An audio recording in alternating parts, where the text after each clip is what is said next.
Disiarkan langsung dari Kementerian Kesehatan Republik Indonesia, Radio Kesehatan untuk Indonesia yang lebih sehat. Halo, selamat pagi, selamat sore, sobat sehat. Bertemu lagi nih dengan saya, Audi Ramantio, kali ini di talk show siaran sehat. Oke, sebelumnya saya menyapa dulu untuk sobat sehat semuanya nih yang lagi mendengarkan secara streaming lewat aplikasi Radio Kesehatan maupun yang menyaksikan secara langsung lewat live streaming di Instagram Live Kementerian Kesehatan Kemenkes_RI dan yang menyaksikan secara tayangan ulang di YouTube Kementerian Kesehatan. Oke, sobat sehat. Pernah nggak sih dengar orang bilang, ah cuma gemuk dikit ya, nanti juga turun lagi. Kan banyak gerak gitu kan, nah, tiap hari nih naik kereta nih, wah, pejuang ya. Tapi ya tumpukan lemak itu bisa jadi bahaya besar yang diam-diam mengintai ya, terutama pada jantung kita. Dan faktanya obesitas ya itu bukan cuma soal penampilan doang nih ya. Ini bukan cuma soal bentuk tubuh dan juga angka yang bombastis di timbangan. Tapi bisa meningkatkan resiko tekanan darah tinggi, kolesterol, diabetes, bahkan penyakit jantung yang bisa mengancam nyawa.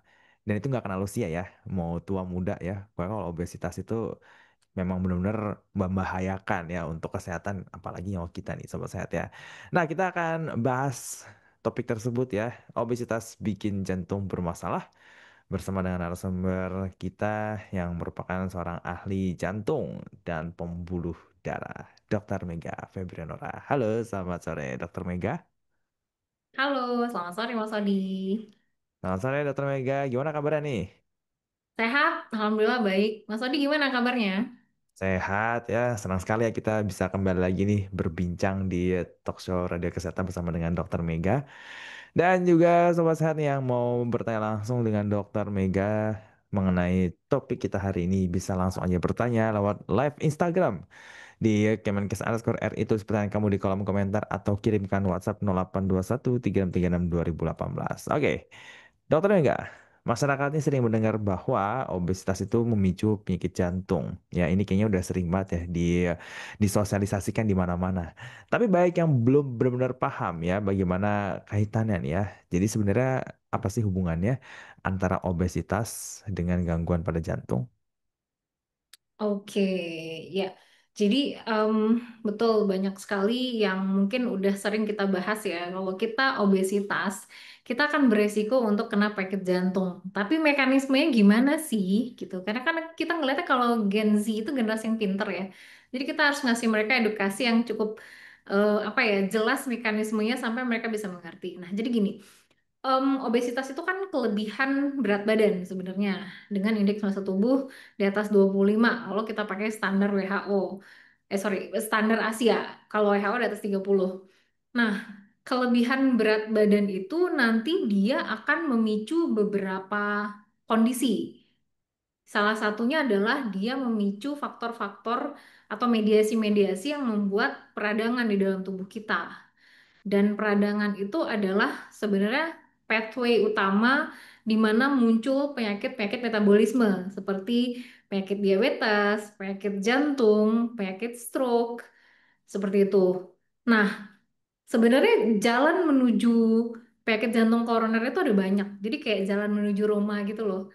Jadi tidak hanya satu pathway eh, peradangan, tidak hanya satu pathway kolesterol gitu kan ya. Jadi kan kita tahu kalau misalnya pasien dengan obesitas itu kan kecenderungannya tumpukan kolesterolnya itu meningkat. Dan kolesterol itu kan ada beberapa bagian, ada kolesterol total, HDL, LDL, kemudian trigliserida. Nah, komponen-komponen tersebut dia meningkat di sirkulasi darah dan kemudian karena tadi ada faktor peradangan itu membuat pembuluh darahnya itu harusnya tidak bisa nempel kolesterol, akhirnya jadi nempel kolesterolnya. Terus akhirnya kolesterolnya itu menumpuklah di pembuluh darah. Pembuluh darah itu sebenarnya dari semuanya, dari atas sampai bawah. Cuma kalau dia kebetulan nempel di pembuluh darah koroner, akhirnya bikin penyempitan pembuluh darah koroner dan akhirnya bikin serangan jantung.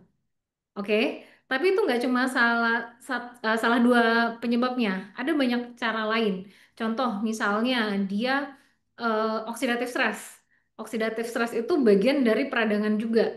Nah, oxidative stress ini muncul dari satu pola hidup yang tidak sehat. Kemudian, misalnya pasiennya dengan obesitas juga, kemungkinan jarang olahraga juga, gitu kan ya. Terus kemudian makanannya nggak sehat juga. Kemudian mungkin environmentnya kayak polusi udara gitu. Jadi dia banyak rantai setan yang akhirnya membuat mereka itu kayak saling bahu membentuk menjadi sebuah penyempitan pembuluh darah dimanapun itu, baik penyempitan pembuluh darah di otak atau di jantung atau di ginjal ataupun di kaki, gitu ya. Jadi sebenarnya ada banyak pathway atau mekanisme, tapi sebenarnya kunci dari semua itu adalah kalau berat badan kita berlebih, itu akan memicu peradangan. Dan peradangan itu adalah mekanisme utama dari semua penyakit di dalam tubuh kita sebenarnya. Inflamasi kalau bahasa medisnya. Dan juga inflamasi itu nanti memicu oxidative stress yang akhirnya membuat semua komponen-komponen itu mereka jadi kayak temenan untuk bisa bikin penyakit jantung koroner. Nah, belum lagi biasanya kalau pembuluh darahnya udah nggak sehat, itu terjadi gangguan resistansi insulin atau kita kenal sebagai penyakit kencing manis, diabetes gitu. Jadi semuanya itu sebenarnya kayak satu bener lingkaran setan, yang kedua kayak kayak efek domino yang nyenggol kanan kiri gitu. Jadi once kita punya obesitas, nanti dia akan lama-kelamaan dia akan kena yang lainnya juga. Teman-temannya itu mereka-mereka lagi obesitas, diabetes, kolesterol, serangan jantung, kemudian stroke yang terakhir. Kemudian ujung-ujungnya apa? Serangan apa meninggal mendadak gitu. Jadi kayak mungkin terdengarnya kayak alah cuma berat badan berlebih. Nah, tapi sebenarnya konsekuensi setelahnya dari berat badan berlebih itu yang sequencingnya tuh panjang banget sebenarnya. Itu yang bikin ngeri. Oke oke oke. Nah kalau gitu kan ya, kan ini kan pernah dok, kalau nggak salah dokter Mega cerita ya banyak dapat pasien-pasien penyakit jantung yang usianya tuh ya bisa dibilang muda lah ya kan, bahkan mungkin Iya. usianya tuh jauh di bawah usia 23 kita. Iya, tahun paling muda. iya itu tuh ya kan. Nah, ini memang apakah eh, tren dari eh, gangguan jantung akibat obesitas ini cukup meningkat nih, Dok ya, dan apalagi untuk yang orang-orang yang lebih muda gitu kan ya, minimal lebih muda dari kita lah ya. Dan siapa yang paling beresiko? Oke, padahal kita masih muda juga ya sebenarnya Iya, ya. makanya. Jadi bener banget. Jadi sekarang itu ada, dulu mungkin kita kenalnya penyakit jantung itu penyakit orang tua gitu. Jadi mungkin yang baru akan kena sakit jantung itu kan kayak kakek gitu kan ya, nenek gitu. Tapi sekarang tidak sedikit pasien jantung itu yang masih muda, bahkan di bawah 40 tahun. Jadi 40 tahunan itu sebenarnya relatif muda untuk kena penyakit jantung koroner. Apalagi yang di bawah 40 tahun, kita sebutnya prematur, PJK, prematur penyakit jantung koroner sebenarnya. Nah, apa yang menyebabkan ini terjadi? Jadi ternyata ini semua, tren ini ternyata nggak cuma terjadi di Indonesia, tapi juga secara global. Nah, disebabkan adalah karena kita tahu kan penyebab jantung koroner itu faktor resikonya tradisional. Yang pertama merokok, yang kedua darah tinggi, yang kedua tiga adalah diabetes, yang keempat kolesterol, kemudian obesitas, dan juga faktor turunan yang tidak tradisionalnya. Nah, kita bisa lihat lima faktor ini tuh sebenarnya faktor tradisional tuh artinya yang dari dulu emang kita akui dan itu sebenarnya relate sama pola hidup. Nah, tren anak muda sekarang adalah semuanya itu kita bisa lakukan dengan handphone, very smartphone. But and then the consequences is the user is not smart, right? Kayak Hmm. kita bisa pesan misalnya makanan online, terus kemudian antar ke security, kemudian bahkan dari security bisa nganterin ke meja gitu kan ya. Dan akhirnya membuat kita jadi jarang bergerak. Belum lagi makanannya sekarang semua enak-enak banget kan, dan murah, relatif murah lah gitu. Terus convenient, which is kamu nggak perlu masak, nggak perlu 1 jam masak, terus makan cuma 2 menit. Itu kan kita sekarang enak banget ya sebenarnya dengan fasilitas yang ada sekarang ini. Nah itu kemudian eh, kelemahannya adalah standar gizinya kan belum terukur. Jadi di kita belum ada eh, perhitungan kalori gizi sampai ke UKM-UKM yang menyediakan makanan-makanan yang disajikan bebas di pasaran. Nah, itu yang menyebabkan kadang misalnya kalau kalau mereka mau jualan yang enak dan dapat banyak customer, kadang mereka mengorbankan nilai-nilai gizi yang harusnya dijaga. Contoh, nggak boleh asinnya terlalu tinggi dengan garam di atas 5 mg. Tapi sekarang banyak makanan yang kayak gurih banget.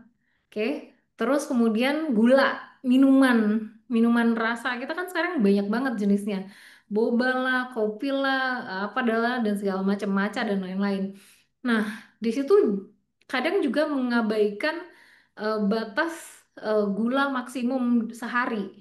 Belum lagi kalau nanti misalnya em, minuman berasanya itu pagi, siang, malam gitu. Apalagi kalau misalnya coffee addict yang nggak bisa kopi pahit, kopi hitam, itu kan gulanya lumayan tuh sebenarnya. Oke, jadi timbunan-timbunan em, gizi yang tidak sehat ditambah dengan aktivitas fisik yang kurang. Kemudian kalau misalnya orangnya ada ngerokok juga, itulah yang akhirnya membuat kejadian penyakit jantung koroner ini dia bisa lebih cepat dari yang seharusnya. Karena satu dari sisi misalnya kalau dia merokok ya, kemudian merokok itu sangat proinflamasi dan sangat tinggi oksidatif stresnya gitu. Terus kemudian dari sisi tadi karbohidratnya terlalu tinggi, gula, diabetes, resistensi insulin, sakitlah gula. Gula itu dia prekursor paling cepat untuk terjadi penyakit jantung koroner. Belum lagi kalau misalnya dia makan yang minyak-minyakan juga. Misalnya kayak apa ya kita sebutnya seblak, goreng-gorengan, dan lain-lain yang bahkan masih banyak pasienku yang kayak bilang, dok nggak bisa nih kalau sarapannya nggak ada gorengan gitu kan, padahal udah punya kena penyakit jantung. Itu kan culture-nya kita ya. Nah, akhirnya adalah itu semua mereka bersatu padu membentuk sebuah penyakit jantung koroner. Dan ditambah lagi memang tren obesitas nggak cuma di Indonesia dan di dunia itu juga mulai semakin banyak pada anak muda bahkan pada anak-anak. Hmm, ya, ya, ya. Karena makanya kalau udah makanan itu murah-murah, rasanya enak-enak, ada promo pula. Belum lagi kalau Iya. pada ngajakin gitu kan. Jajan ini, jajan itu, ya kan. Nggak berasa tuh ya. Yang boncos itu bukan cuma dompet, tetapi badannya juga nih ya kan. Karena lama-lama nih jantungnya tuh mulai lelah gitu kan. Nggak bisa nih nopang berat badan yang tidak terasa semakin berlebih ya, dan mulai menunjukkan tanda-tanda atau gejala-gejala nih ya. Mungkin bisa dokter ceritain ya tanda-tanda atau gejala-gejala ketika jantung itu udah mulai terdampak gara-gara obesitas itu apa sih? Oke, jadi gini, jantung itu penyakit jantung itu tidak dimulai pada saat seseorang serangan jantung di IGD atau di rumah gitu ya, atau tidak dimulai pada saat pasien itu sesak nafas di rumah dan akhirnya dia datang ke IGD atau ke rumah sakit. Enggak. Penyakit jantung itu dimulai ketika kamu merasa mudah lelah. Take a note ya, really take a note. Penyakit jantung itu dimulai saat kamu merasa mudah lelah, saat melakukan aktivitas yang biasa kamu lakukan, tapi kamu jadi merasa kayak kok sekarang jadi lebih gampang capek gitu. Dan take a note banget orang Indonesia itu sering menormalisasi kecapean karena ngerasa kayak kelelahan kerja. Tapi sebenarnya setelah diinvestigasi nih, udah ketemu dokter jantung, ternyata jantungnya bermasalah. Indikator paling gampang kalau kamu pengen tahu kamu punya masalah di bagian jantungnya atau enggak adalah naik tangga 3 lantai. Oh. Dari sini, dari lantai 1 ke lantai 3, berapapun tangga satu lantai, misalnya satu lantai ada satu tangga atau 2 tangga, tapi patokannya ada 3 lantai. Kalau kamu dari lantai 1 ke lantai 3 capek, ngos-ngosan, itu artinya kamu udah punya gejala penyakit jantung gitu. Itu cara paling gampang. Habis ini tes semuanya ya. Kenapa bisa kayak gitu? Karena ibaratnya jantung ini adalah organ yang akan memompa darah ke seluruh tubuh. Nah, selama ini dia mompanya tuh aman-aman aja. Let's say misalnya ya, seseorang dengan berat badan 60 kilogram misalnya. Dia memompa jantungnya tuh dengan mode yang slow aja gitu. Jadi nggak terlalu keras banget, kayak gini lah misalnya normalnya ya. And then tiba-tiba orang menjadi obesitas. Anggaplah menjadi 90 kilo, 1,5 kali lipatnya. Kemudian usaha yang dibutuhkan oleh jantung itu menjadi 1,5 kali lipatnya. Padahal ukuran jantungnya juga sama segitu aja. Jantung kita kan ukuran segini ya, sekepal tangan, kemudian posisinya di kiri. ketika orang mengalami obesitas, jantungnya nggak serta-merta jadi ketukan gede, tapi dia ukuran segini juga. Tapi dia bertugas untuk memompa 1,5 kali lipat daripada yang seharusnya. Jadi jantungnya yang capean sebagai konsekuensinya. Nah, disitulah muncul sesak, bukan sesak, mudah lelah pada saat aktivitas. Dan itu adalah tanda awal mulai seseorang memiliki permasalahan di jantung. Biasanya sih ngarahnya ke lemah jantung atau gagal jantung. Tapi kalau misalnya yang ngarahin ke penyakit jantung koroner, biasanya keluhannya adalah nyeri dada. Jadi mulai rasa ada nyeri di daerah dada kiri, terus karakteristiknya adalah dia dirasakan tuh menjalar, either menjalar ke lengan kiri, ke punggung, ke ulu hati, ke leher, kemudian ke rahang. Karakteristiknya dia menjalar. Oke. Hmm, oke oke oke. Ini kalau tadi yang dokter bilang ya naik tangga 3 lantai gitu kan, terus udah mulai ngerasa nggak belum sampai 3 lantai dia udah ngos-ngosan ya baru 1 lantai gitu. Tapi badannya belum belum gemuk-gemuk amat tuh, maksudnya belum belum sampai yang obesitas ya biasa aja gitu kan, nggak ya normal-normal aja gitu kan. Tapi dia udah ngos-ngosan gitu. Itu juga udah termasuk ada tanda-tanda dok. Mas Odi gak curhat kan ya? Oh, enggak, tenang aja. Oke, jadi kalau misalnya satu tangga nih udah mulai capek, nggak usah ngomong 3 tangga. Artinya memang jantungnya ada bermasalah. And then question adalah berat badannya nggak obes nih, berat badannya normal. Nah, ada lagi yang namanya heart failure preserved ejection fraction. Jadi pada orang-orang dengan kalau misalnya kita lakukan ekokardiografi, daya pompa jantungnya sebenarnya normal, tapi dia merasa capek. Ini adalah terminologi baru yang salah satunya muncul adalah karena sedentary lifestyle. Jadi jarang olahraga, kemudian makanannya juga mungkin nggak seimbang. Paling utamanya adalah harus aktivitas fisik dan olahraga untuk terhindar dari heart failure preserve ejection fraction tersebut. Dia biasanya mengenai mereka-mereka dengan berat badan normal, bukan obes, bisa obes juga, tapi merasa kelelahan dan tidak mampu melakukan aktivitas yang biasa dilakukan, merasa lebih mudah lelah. Oke oke oke oke. Berarti memang itu perlu jadi waspada ya dok ya. Kalau Hmm. misalkan ya belum sampai naik 3 lantai, sampai 3 lantai gitu, udah ngos-ngosan duluan gitu kan. Nah bicara soal gejala nih dok ya, ada pertanyaan kebetulan dari sobat sehat ya, Andot Komari. Mau tanya dok, saya pernah merasakan nyeri dada sebelah kanan. Jadi bukan sebelah Hmm. kiri dok, sebelah kanan. Sampai ke punggung, terasa kayak ditusuk. Sulit bernafas bahkan buat gerak susah. Apa itu tanda serangan jantung, dok? Oke, jadi kalau nyeri dada sebelah kanan, dia sebenarnya atipikal untuk penyakit jantung koroner. Kenapa? Karena jantung itu kan di posisi di kiri sebenarnya. Kalaupun dia menjalar, menjalar tuh ke daerah kiri, atau ke daerah belakang, atau ke ulu hati. Dia agak jarang menjalarnya sampai ke kanan sebenarnya. Ada sih beberapa kasus yang agak anomali, tapi biasanya enggak. Nah, mungkin bisa dilihat ada beberapa kemungkinan lain. Yang pertama adalah misalnya dari ototnya.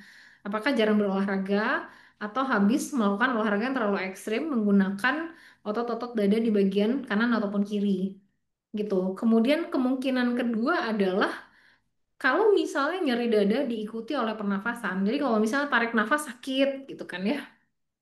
Itu biasanya adalah ke paru-paru. Karena kan di daerah dada itu kan ada beberapa organ ya. Ada jantung, ada paru, dan kemudian ada otot-otot yang melingkupinya. Gitu. Jadi em, kemungkinan besar sih tidak ke arah jantung. Coba kita workup ke arah otot dengan cara berolahraga dengan benar dulu, jangan lupa pemanasan. Terus atau kalau misalnya ada problem yang ikutan dengan paru-parunya, mungkin dari pernafasan atau paru-parunya. Ada revisi nih dari yang bertanya, Andot Komari sebelah kiri ternyata. Sebelah kiri, oke. Kalau sebelah kiri, oke, sulit bernafas, oke. Em, satu, durasinya berapa lama? Kalau misalnya cuma sebentar, semenit, 2 menit, harusnya enggak. Tapi kalau dia agak menetap lebih dari 5 menit atau bahkan sampai 20 menit, kemungkinan besar iya. Terus kita ada yang namanya likelihood untuk PJK. Yakni kalau misalnya seseorang punya faktor risiko. Satu, kamu merokok enggak? Yang kedua, kamu punya darah tinggi enggak? Yang ketiga, kamu punya diabetes atau enggak? Yang ketiga, kolesterolnya tinggi atau enggak? Yang keempat, obesitas apa enggak? Olahraga sering apa enggak? Dan yang terakhir ada keluarga dengan penyakit jantung koroner atau enggak.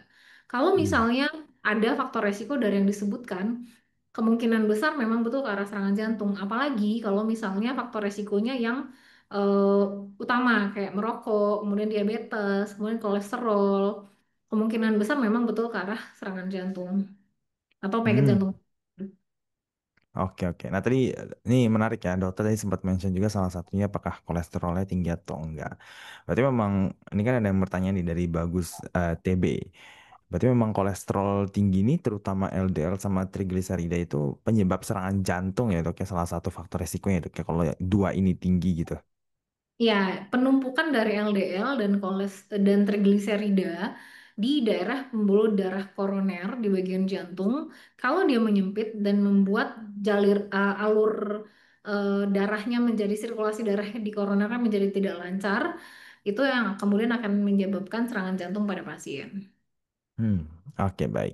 Nah, kemudian kalau kita perlu tahu nih, Dok ya, dampak serius kalau nggak ditangani dengan cepat ya, atau misalkan obesitas ini dibiarin gitu dalam waktu yang lama, bertahun-tahun, kalau ya tidak segera ada perbaikan gitu, apa yang akan terjadi, Dok ya?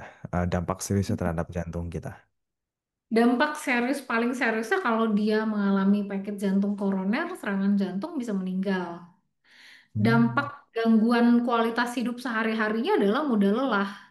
Which is itu kan gak nyaman kan sebenarnya. Orang ketika obesitas jalan aja tuh susah. Kemudian misalnya ada pulpen yang jatuh ngambil aja tuh susah.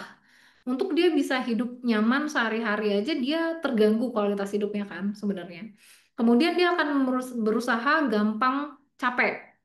Kemudian jadi kayak misalnya nih kita mau ada meeting di ruangan sebelah di gedung sebelah misalnya.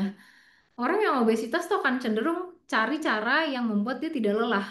Misal dia naik motor, atau dia naik taksi, atau dia naik kendaraan. Sementara kalau misalnya orang normal dengan berat badan normal mungkin bisa jalan kaki nih ke gedung sebelah.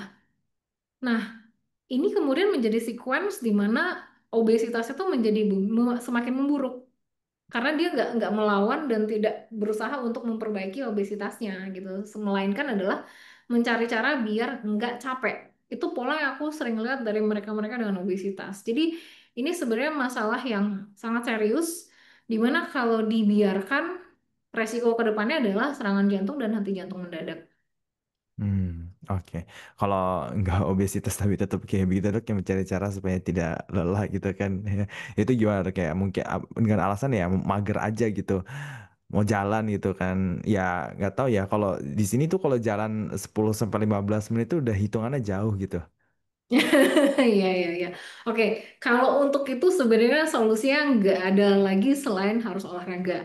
Tapi mungkin aku bisa kasih analogi yang kayak gini. Misal, em, diet itu berat. Diet nurunin berat badan, mengontrol nafsu makan itu berat. Tapi kamu minum obat setiap hari, obat jantung, obat diabetes, seumur hidup itu juga berat. Kamu nggak olahraga atau males olahraga atau enakan kayak rebahan scrolling medsos, itu kan berat rasanya buat olahraga ya. Tapi konsekuensinya adalah kamu obesitas, kamu punya, let's say kamu gak obesitas gitu ya, tapi kamu punya penyakit jantung koroner atau kamu punya lemah jantung di masa depan, dan kemudian kamu harus ngantri ketemu dokter jantung nunggu lama ke rumah sakit, apalagi kalau BPJS, kalau nggak BPJS mahal banget, itu juga berat. So, hidup itu sebenarnya berat, berat. Choose your heart. Kamu mau berat yang mana? Berat mencegah nggak sakit jantung dengan cara kamu diet dan kamu olahraga, atau kamu berat dengan menanggung konsekuensi semuanya gitu, minum obat, ketemu dokter, pasang ring, operasi bedah jantung. Dua-duanya itu sebenarnya berat. Tinggal pilih aja mau beratnya yang mana. Yang berat itu yang salah satunya itu bisa dinikmati, Dok ya. Jadi kalau memang kalau olahraga terus kayak makan apa ngendarin makanan ya, makan makan agak lebih sehat. Itu kalau dijalanin, kalau dinikmatin mah enak-enak aja. Siapa bilang berat ya, Dok ya? Ya, jadi sebenarnya kuncinya adalah di mindset. Jadi ini Iya. satu tips ya. Aku selalu kayak menaruh di mindsetku adalah aku tuh nggak punya desire banyak buat makanan gitu. Jadi kayak misalnya Hmm. nih, kalau kan makanan ya enak sih enak gitu, tapi nggak yang sangat menggebu-gebu untuk makan. Dan semua itu berawal dari mindset aja sebenarnya. Jadi kayak berpikir oh ya makanan enak selesai gitu. Nggak yang akan nyari tiap hari mikirin makanan mau makan apa aja, terus makan nyari jauh misalnya sampai ke Blok M atau ke Ciledug dan lain-lain gitu kan ya. Hampir aku nggak pernah ngelakuin itu karena aku taruh mindsetku adalah yo ya makanan itu buat ngasih energi, apapun yang dimakan sama aja sebenarnya, tapi yang jauh lebih penting adalah makanan itu sehat gitu kan. Terus kemudian misalnya nih kayak kamu olahraga nih misalnya, cari olahraga yang kamu sukai karena kalau once kamu suka itu endorfinnya keluar sebenarnya. Kalau endorfinnya keluar pasti akan suka buat olahraga, dan justru kalau nggak olahraga rasanya bakal kayak ada yang kurang. Kalau misalnya melihat kenapa orang mau sampai maraton ke Berlin, ke London dan segala macam, karena mereka di titik di mana mereka sudah menemukan nikmatnya berolahraga gitu. Atau orang yang bisa tidak makan, tidak junk food misalnya, mereka sudah menemukan kenikmatan di mana enak kalau punya badan sehat. Dan aku tuh berasa banget, jadi aku pernah berat badanku tuh 55. Mas Audi, ini true story ya. Aku berat badanku waktu itu 55, di mana biasanya berat badanku tuh 50-an. Aku naik tangga capek, 2 lantai aja aku udah ngos-ngosan. Terus di situ aku tahu kok nggak beres nih gitu kan. Akhirnya aku turunin berat badanku, terus aku olahraga, dan rasanya tuh jauh lebih enak. Jadi kayak bawa badan tuh enteng, dan naik tangga tuh juga enak gitu. Jadi once kamu sudah ngerasa bagaimana enaknya hidup sehat, kamu pasti nggak akan mau deh menyentuh hal-hal yang membuat hidup kamu menjadi tidak sehat. Hmm. Ya, ya, ya, ya. Itu makanya mau pilih yang mana gitu kan. Lebih berat minum obat seumur hidup, ngantri di rumah sakit. Bayangin kamu udah kerja pagi siang malam, uangnya habis buat berobat. Kan enggak banget ya.